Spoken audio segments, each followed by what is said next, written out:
Començarem l'acte, us l'explicaré així molt ràpidament. Ara passarem a aquest documental, el qual és més que protagonista, però sí que és autora o autora, la Núria Cornet. Presentar un documental del qual és coautora la Núria, que és companya i amiga, sempre es fa difícil, és un documental que jo crec que va tenir molt encert en comparar una mica a les feministes d'una època o d'una altra. La Núria després en parlarà i us ho presentarà o el primer. La Núria ho faràs posteriorment? Farà unes pinzellades perquè ho sigui. És un documental que aquí es vist en aquesta mateixa sala i que va provocar força de debat. Llavors el que faríem seria veure el documental. Primer la Núria ens farà veure 5 cèntims, després la Marta Serra farà la seva intervenció i es llegirà un manifest contra la violència de gènere, el d'Esquerra concretament llegirem, el farà la Núria, i després les joventuts d'Esquerra el que faran serà llegir el seu manifest i ens tenen preparat una petita sorpresa que no us veuré ara aquí. Llavors ja tot ben l'acte.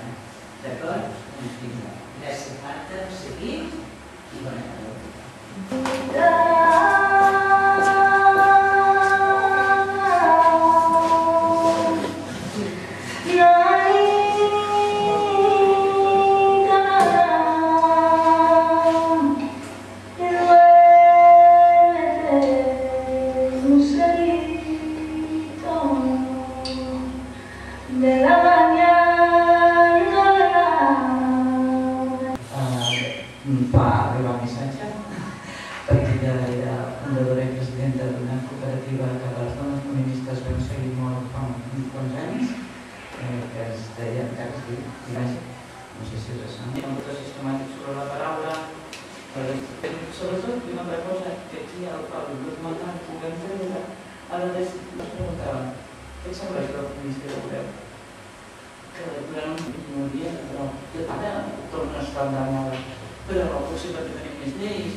Antitransformació, com si diguéssim, no tinc la paraula. Doncs deixen i li donen la volta. La senyora aquesta, alta comissionada, i repeteixo, no soc fan de cap de les tres que citaré ara. Però bé, resulta que en aquests moments la diplomàcia de les tres màximes potències del món està en mans de dones. La senyora Hillary Clinton, la qual tampoc és que sigui la negociació, la comissionada d'Europa i la ministra d'Exteriors xinesa. Bueno, mira, com aquell qui ve. I davant del fet que signifiqui que era una dona, que s'havia anomenat una dona, jo em vaig sentir a la ràdio dient no cal que ens ho diguin.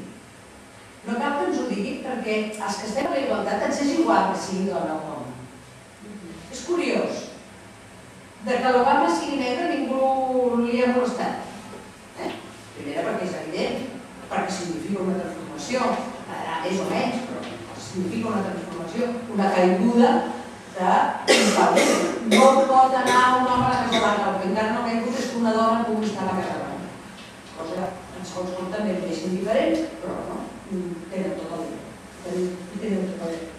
Però fixeu-vos que el que es deia d'aquest programa de ràdio, de màxim que és el nostre país, eren les senyals de canvi d'aquesta igualtat que s'està aconseguint. No les volem llegir, no les volem notar. I no és veritat. El canvi, la consecució de la igualtat, per conèixer aquesta diferència, el canvi de la igualtat no és inodor, no és incolor i no és insípid. Fa olor, té color i té gust. I canvia la fotografia en blanc i negre per una fotografia de colors. I té gust, a vegades amarg, a vegades és àcid, a vegades és dolç i a vegades és soso i a vegades té un punt exacte de sal i pebre, la majoria de vegades. Per tant, alerta també amb com juguem amb les coses. La filosofia de la postmodernitat, permeteu que us ho digui, a vegades tira per terra la meitat de les coses, no totes. Allò que, d'alguna manera, interessa a la terra.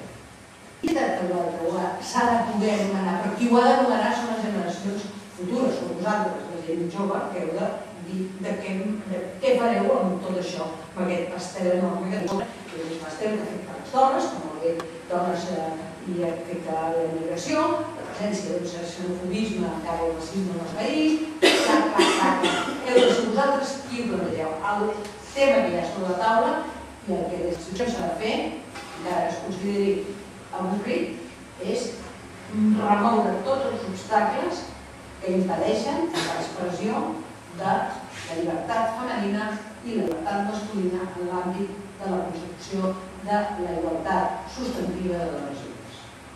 Per tant, seguirem treballant en aquesta direcció, des de dins, des de fora, al costat, però és veritat que ha d'haver-hi un reenganxe, una reflexió que ha de ser molt important. I, com podeu veure, no cal que us ho digui, el documental m'ha agradat molt, el trobo molt útil, té la virtut d'anar donant en els punts de debat bastant nuclears, el nucli dur del debat, i per tant, entenc que és un documental us el demanaré. Us el demanarem, perquè crec que posa sobre la taula, bàsicament una cosa que jo crec que en aquests moments també fa molta por, que són interrogants, que en aquests moments o tenim veritats absolutes o no sabem què fer. Escolti, no. Allò que deia el Sáenz de Buruaga en l'època del govern, anar tancant el telediari que em posava els nervis, que deia esto no va ocurrir y así se lo hemos contado. No, és a les dones. Volem reivindicar més el dret de la dona a decidir per si mateixa sobre el seu propi cos. Parlem del dret a decidir sobre si vol o no vol avortar, que aquesta decisió sigui 100% en mans de les pròpies protagonistes i no en terceres persones. És el crim encobert més estès del món i el pitjor és que no prenen consciència fins que aquesta violència masclista no acaba en la vida de les dones.